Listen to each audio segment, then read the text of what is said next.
हाँ तो बच्चों कक्षा 11 आज के इस वीडियो में हम पढ़ेंगे जल की अस्थायी कठोरता यानी हार्डनेस, टेम्पररी हार्डनेस। तो इसके पिछले वीडियो में हमने पढ़ा था कि जल की अस्थायी कठोरता क्या होती है। तो उसमें आपने देखा कि उसमें हमने बोला कि कैल्शियम और मैग्नीशियम के सल्फेट लवण थे या नाइट्रेट लवण थे, तो उसमें हम थामन सोडा मिलाकर उसे सोडियम के सल्फेट या नाइट्रेट लवण में चेंज कर दिया गया, जो आसानी से अपने आयनों में टूट गए और उसे छानकर अलग कर लिया गया। अतः जल की अस्थायी कठोरता दूर हो गई। इसमें हम पढ़ेंगे जल की अस्थायी कठोरता। जल अस्थायी कठोर कैसे कहा जाएगा?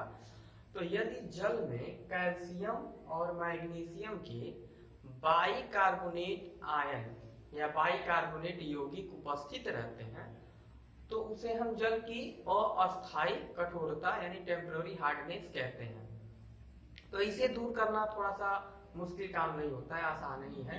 तो हम क्या करते हैं कि अगर जल हमारा अस्थायी है, मतलब उसमें अगर कैल्शियम और मैग्नीशियम के बाइकार्बोनेट आयन है, तो इसे हम गर्म कर देते हैं या इसमें चूना पत्थर मिला सकते हैं।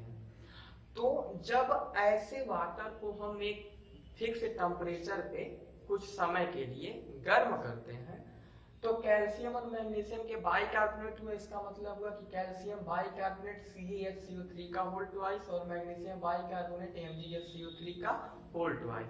ये कैल्शियम और मैग्नीशियम के बाइकार्बोनेट हैं। जब इनको हम गर्म करते हैं या इसमें चूना पत्थर मिलाते हैं तो क्या होता है, ये हीट का सिंबल है, तो यह हमारा जो कार्बोनेट है ये किसमें बदल जाता है? बाइकार्बोनेट जो है वो कार्बोनेट में बदल जाता है। HCO3 बाइकार्बोनेट आयन और CO3 कार्बोनेट आयन, यानी कैल्शियम बाइकार्बोनेट को जब गर्म किया गया तो कैल्शियम कार्बोनेट में परिवर्तित हो गया। उसके बाद जल निकला और कार्बन डाइऑक्साइड गैस निकल गई। ठीक ऐसे ही मैग्नीशियम बाइकार्बोनेट को भी हमने गर्म किया, मैग्नीशियम कार्बोनेट में बदल गया, जल बन गया और कार्बन डाइऑक्साइड गैस निकल गई। अब जो ये बाइकार्बोनेट कार्बोनेट में परिवर्तित हो रहा है तो ये हमारा अवक्षेप के रूप में, अवक्षेप मतलब क्या होता है कि किसी चीज का, जैसे हमारा जल है तो उसके पेदी में बैठ जाना, उसी को हम क्या कहते हैं? अवक्षेप कहते हैं। तो ये अवक्षेप के रूप में परिवर्तित हो जाता है, यानी उस पानी में क्या होता है? नीचे बैठ जाता है। यानी बाइकार्बोनेट कार्बोनेट आयन में चेंज हुआ और यह कार्बोनेट आयन उस पानी में नीचे तली में बैठ गया, यानी इसको क्या कह देंगे? अवक्षेप कह देंगे, प्रेसिपिटेट हो जाएगा।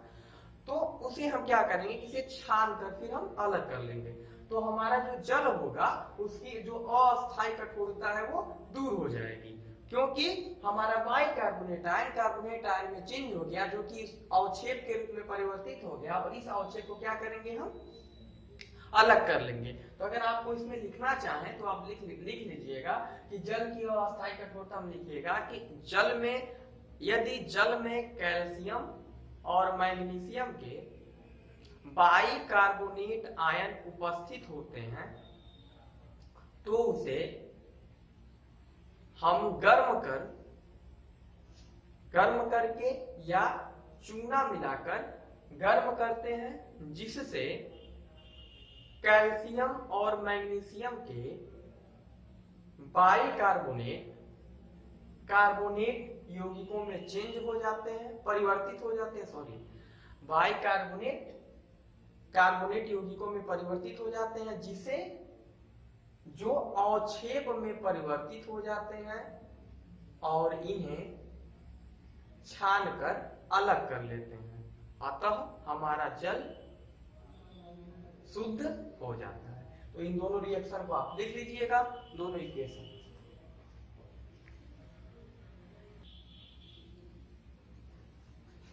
अब हम पढ़ेंगे जल के रासायनिक गुण। अभी हमने जल के बारे में पढ़ा, जल क्या होता है, कितने प्रकार का, भूमिगत जल, वर्षा का जल, पीने योग्य जल हमने पढ़ा। इसके बाद हम पढ़ेंगे कि जल के रासायनिक गुण, क्या हमारे जल के रासायनिक गुण होते हैं। तो पहला क्या है कि जो हमारा जल है यानी H2O है, वह लवणों से क्रिया करके, लवण क्या होते हैं? जो हम अम्ल और क्षार दोनों से क्रिया करते हैं तो हमारा क्या बनता है? लवण का निर्माण हो जाता है। तो यह जल लवणों से क्रिया करके, अब लवण में क्या है, NaCl, MgCl2, CaCl2, BaCl2, तो कोई भी लवण ले सकते हैं। तो हमने यहाँ लिया सोडियम क्लोराइड, आप यहाँ magnesium chloride, MgCl2, calcium chloride, CaCl2, मतलब कोई भी क्लोराइड लवण ले सकते हैं। तो सोडियम क्लोराइड पर जब जल की क्रिया होती है तो यह क्या बनाता है, सोडियम हाइड्रोक्साइड और हाइड्रोक्लोरिक अम्ल, सोडियम हाइड्रोक्साइड और हाइड्रोक्लोरिक अम्ल। इसका मतलब क्या है कि जो हमारा जल है वह लवण से क्रिया करके अम्ल भी बनाएगा और क्षार भी बनाएगा। ये हमारा सोडियम हाइड्रोक्साइड क्या है, क्षार है, और ये हमारा HCl क्या है, अम्ल है। ये तो आपको पता ही होगा क्षार अम्ल क्या है, कि जो अपने जली विलयन में क्या देते हैं, OH माइनस आयन देंगे, OH माइनस आयन क्या हो जाएंगे, क्षार हो जाएंगे, अपनी जली विलयन में H प्लस आयन देंगे, वो क्या हो जाएंगे, अम्ल कहलाते हैं। ये तो आपको बेसिक चीज है, पता होगा।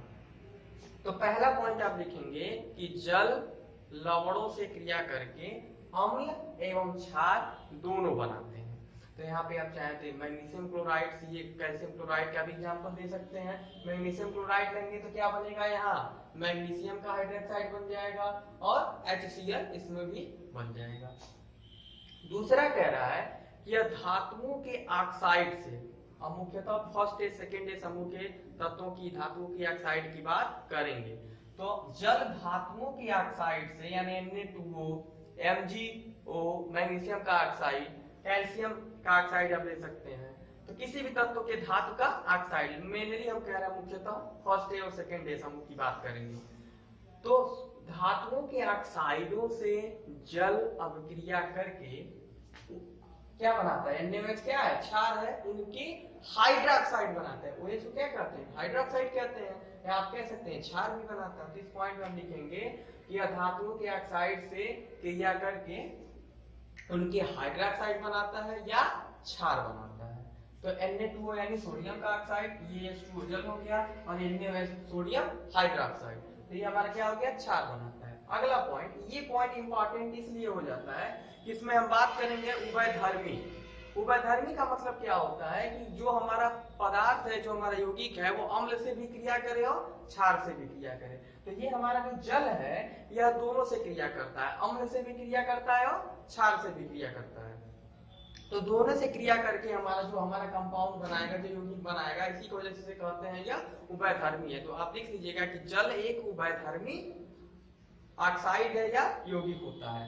कैसे है कि आप इसको दिखाएंगे कि HCl हाइड्रोक्लोरिक अम्ल, फिर जल अभिक्रिया कर रहा है तो क्या बना रहा है, H3O+, इसको कहेंगे हाइड्रोनोमियम आयन, हाइड्रोनोमियम आयन, H3O+ हाइड्रोनोमियम आयन करते हैं। तो जल अम्ल से भी क्रिया करता है, तो आप लिखेंगे जैसे जल हाइड्रोक्लोरिक अम्ल से क्रिया करके हाइड्रोनोमियम आयन H3O+ बनाता है। ठीक है, अगला जल NH3 मतलब क्षार अमोनिया से क्रिया करके अमोनियम आयन NH4 है, इसको क्या कहते हैं, अमोनियम आयन। तो अमोनियम आयन भी यह बनाता है। तो यह आपका हो गया कि जल एक उभयधर्मी ऑक्साइड है। तो ये मुख्यतः 3 गुण थे रासायनिक, नोट कर लीजिए।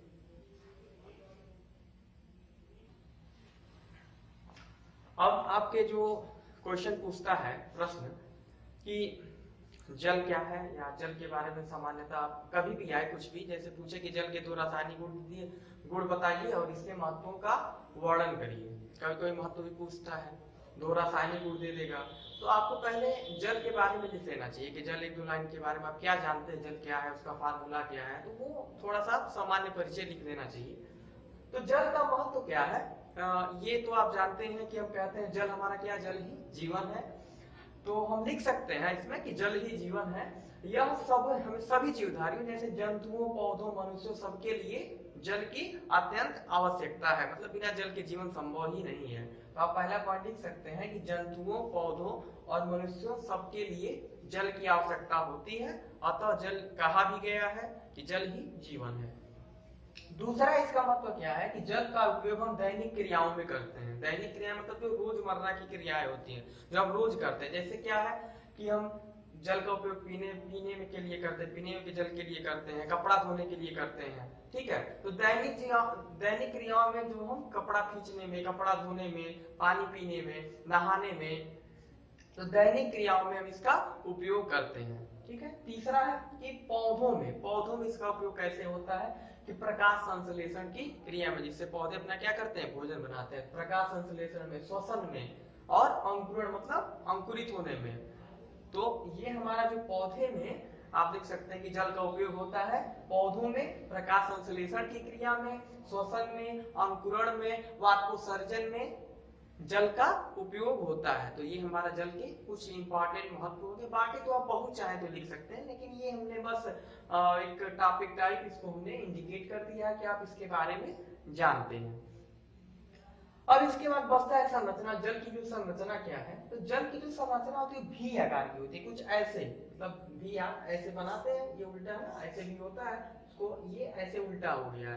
तो जल का जो संरचना होता है भी आकार का होता है, और हाइड्रोजन और ऑक्सीजन के बीच का जो कोण होता है ना, वो 104 डिग्री का ये होता है, और इसका आकार भी आकार का होता है। तो आप लिख सकते हैं कि हाइड्रोजन का जो संरचना होता है वो भी आकार का होता है, और ऑक्सीजन और हाइड्रोजन के मध्य 104 डिग्री का वो एंगल होता है, कोण होता है।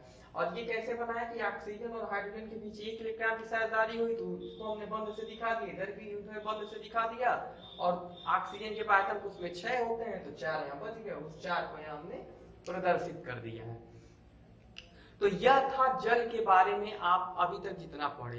अब ये आपका थोड़ा सा प्रैक्टिकल से रिलेटेड हो जाता है कि अगर कोई पूछे कि आपके सामने एग्जाम बना दिया, कह दिया कि ये क्लास में आप कैसे बताएंगे कि ये जल ही है, तो परीक्षण के लिए छोटा सा टॉपिक है, हमने सोचा बता दें। तो परीक्षण क्या है कि अगर आपको कोई पूछे कि आप सिद्ध करिए कि जो सामने ग्लास में रखा हुआ या बीकर में रखा हुआ है वो जल ही है, तो आप ये कहेंगे कि अगर वो जल होगा तो जल का हिमांक कितना होगा, 0 डिग्री सेंटीग्रेड, मतलब जितने पे वो कोई क्या है द्रव ठोस में बदल रहा है वो हिमांक हो गया। और क्वथनांक क्या है कि हमारा 100 डिग्री सेंटीग्रेड अगर है, तो अगर वो दिया गया द्रव्य हमारा जल होगा तो उसका हिमांक 0 डिग्री सेंटीग्रेड होगा, और क्वथनांक 100 डिग्री सेंटीग्रेड होगा। तो ये तो आपको गर्म करके देखना पड़ेगा, तभी तो आप बताएंगे। दूसरा पॉइंट क्या है कि अगर वो हमारा जल है, तो अगर हम सोडियम का टुकड़ा उस जल में डालते हैं, तो वो हमारा जो सोडियम का टुकड़ा है अगर जलने लगेगा, मतलब बुदबुदाहट की आवाज आएगी, लगेगा कि जल रहा है, तो हम ये कह सकते हैं कि दिया गया द्रव्य हमारा क्या है, जल है। तो आप यह कहेंगे कि अगर हम सोडियम का टुकड़ा अगर वो दिया गया द्रव्य जल होगा, अगर उसमें हम डालते हैं, अगर उसमें जलने की आवाज आने लगती है, तो वो क्या होगा, हमारा जल होगा। तो यह जितना जल से रिलेटेड टॉपिक था आपको हमने बता दिया। ठीक है।